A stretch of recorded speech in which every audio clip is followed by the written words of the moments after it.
আমার চুলের অবস্থা একদম শেষ, অনেক বড় বড় হয়ে গেছে। পুজো চলেই এসেছে, না এই বড় চুল নিয়ে আর থাকা যাবে না।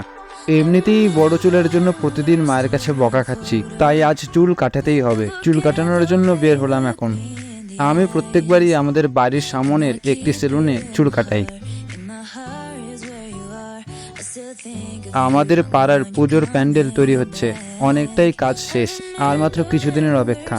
এখানকার মণ্ডপটা ছোট হলেও খুব সুন্দরভাবে পুজো হয় প্রত্যেকবার। চলে এসেছি রতনদার সেলুনে, এখন অপেক্ষা করছি চুল কাটানোর।